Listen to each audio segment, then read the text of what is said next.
भगवान मिल जाए, ऐसा नहीं है। ऐसा कोई शास्त्रीय नियम या संतों ने नियम नहीं बनाया आज तक कि आप अन्न जल का त्याग कर दो तो भगवान मिल जाएंगे। एक अहंकार और हो जाता है, वो अहंकार ना होने पावे। अगर हम फलाहार रहते हैं तो भजन के लिए रहते हैं, हर समय हमारा सात्विक भाव बना रहे और निरंतर भजन बने, बढ़िया बात है। पर ये अहंकार ना हो जाए कि ये तो अन्न पाते हो, मैं फलाहारी हूं, भगवत प्राप्ति में बड़ी बाधा अहंकार है। निरंतर भजन और दैन्य अगर रोटी दाल पाने से होता है तो आराम से पाइए, उसी से भगवत प्राप्ति हो जाएगी। श्री भगवान की कृपा भजन से अनुभव में आती है, अन्न जल त्यागने से नहीं।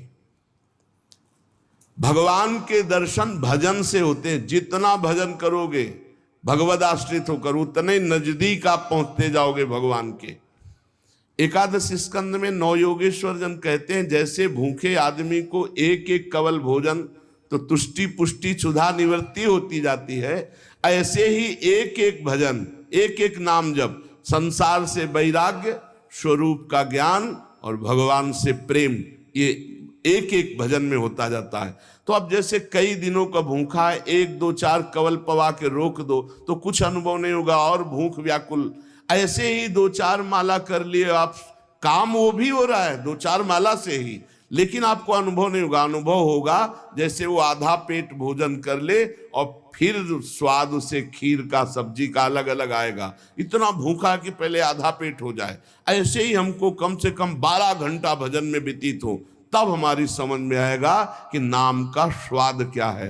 एक एक नाम संसार से वैराग्य, भगवान से प्रेम और स्वरूप का ज्ञान प्रतिपल करा रहा है। पर बोध तब होगा जब कम से कम 12 घंटा भजन 24 घंटे में होने लगे।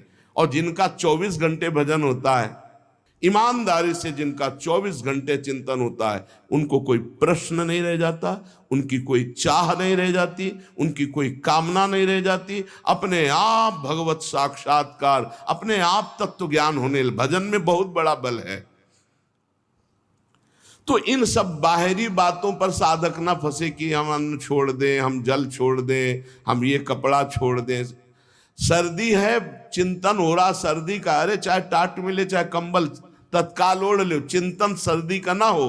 प्रिया प्रीतम को खास बात यह है, भूख लगी है, जो मिले नमक रोटी खाओ, इसको शांत करो और चिंतन प्रभु का करो। चिंतन रोटी का हो रहा है, चिंतन कपड़ा का हो रहा है, चिंतन भोगों का हो रहा है, वो बात नहीं। ये बात बिल्कुल परमार्थ में